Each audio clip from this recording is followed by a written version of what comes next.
In Nuke 13, you now have access to our new suite of machine learning plugins, found in the AI, or Artificial Intelligence Research menu.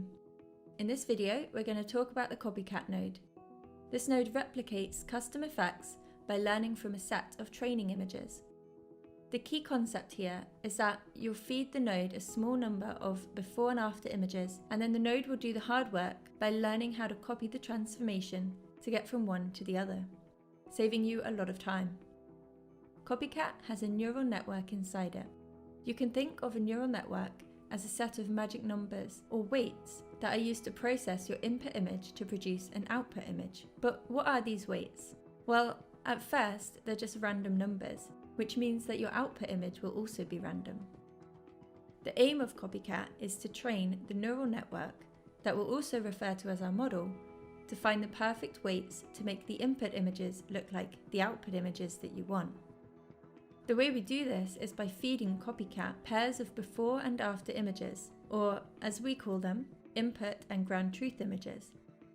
Collectively, these images are referred to as your dataset. Once your dataset is ready, you can start the iterative process of training. During training, a set of random crops are taken from your input images, processed by the current weights, and the result is compared against your ground truth. Copycat then alters the weight values to try to minimize the difference between the two. This process is called a step, and as the plugin repeats this many times, it learns the best weights to make the input images look like the ground truth images, and saves these out in a .cat file. So let's take a look at an example. Here I want to use Copycat to clean up the bruise from this actor's face. This sequence is about 350 frames long, so it will take a lot of time to clean up in the traditional way. You'd first have to track the eye and then match the defocus and the lighting changes. Instead, with Copycat, we can just clean up a few frames and then use them as a dataset to train the model. We can then use this model to apply the effect to the rest of the sequence, saving us a lot of time. As a note, generating the dataset is the most important part of this process, because the higher the quality of data that you feed in, the higher quality results you're likely to get out. So here I've created our ground truth images by painting out the bruise in a couple of frames.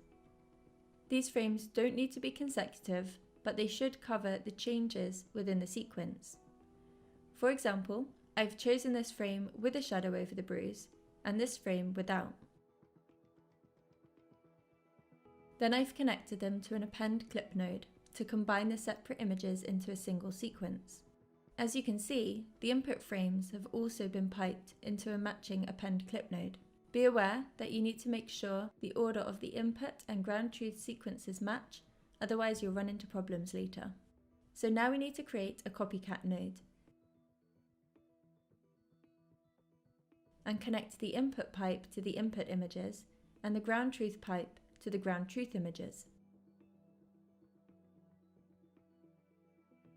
And next, I'll set the location where the node will save the files it produces, including the crops contact sheet, the cat files, and the training summaries.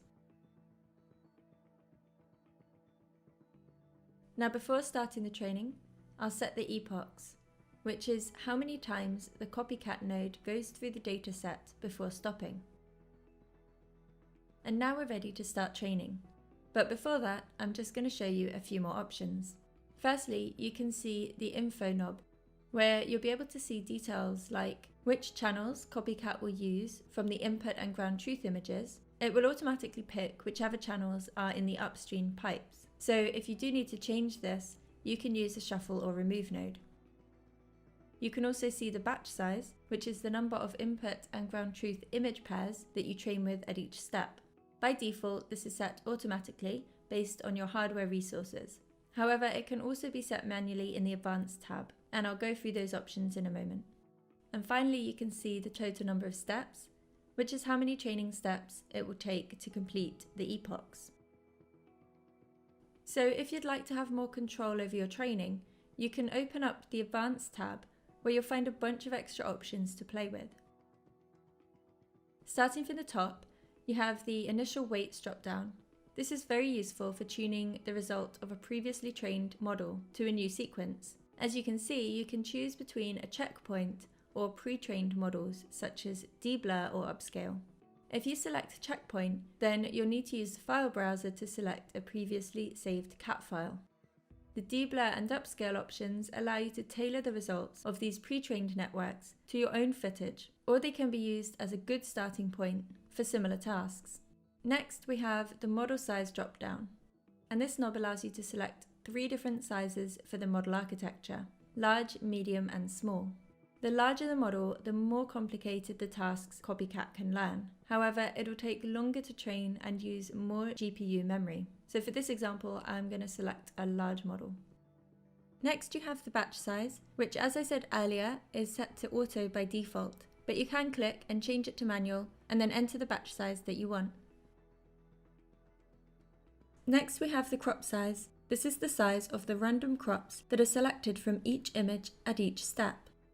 While you may want to increase the crop size for high-resolution images, be aware that this will slow down the training and may make you run out of memory faster. Lastly, we have the checkpoint interval and the contact sheet interval, which allow you to set how often CopyCat saves cat files and the contact sheets to the disk. So now that we've covered all the options, we can press Start Training. A progress bar will appear with the time to complete and the number of steps, and a contact sheet will be displayed in the viewer. This contact sheet shows 3 of the selected random crops that are fed to the model at a given step. From left to right, they show the input data, the ground truth data, and the output of the model. At the beginning, the output of the model will look like structured noise. However, over time, it will start looking more and more like the ground truth image. In CopyCat, we can also visualize how the training is performing in the Graph tab. And here we can see a graph that shows the loss as the training progresses. Generally, if you see a downward trend, you can assume that the training is going as expected. It's often useful to increase the smoothness to see the overall trend, as this will smooth over fluctuations in the values. And in order to see more detail when the loss gets very low, we can tick the log scale checkbox. I'm going to pause the video here and we'll pick it back up when the training's finished. So once your training is complete, or you've stopped it to check how it's performing, you can go back to the main tab and you'll see a Create Inference button is now available for you to click. This button creates an inference node pointing to the latest cat file. And all you have to do is then plug it into the input sequence and take a look at your result.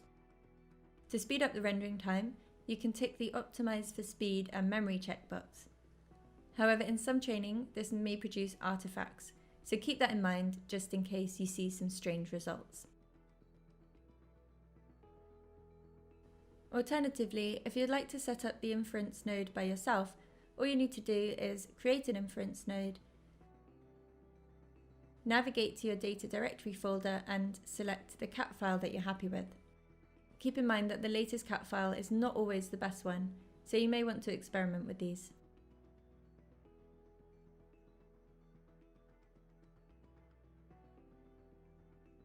Thanks for watching. If you want to learn more about CopyCat and Nuke, you can refer to the online documentation and tutorials at learn.foundry.com/Nuke.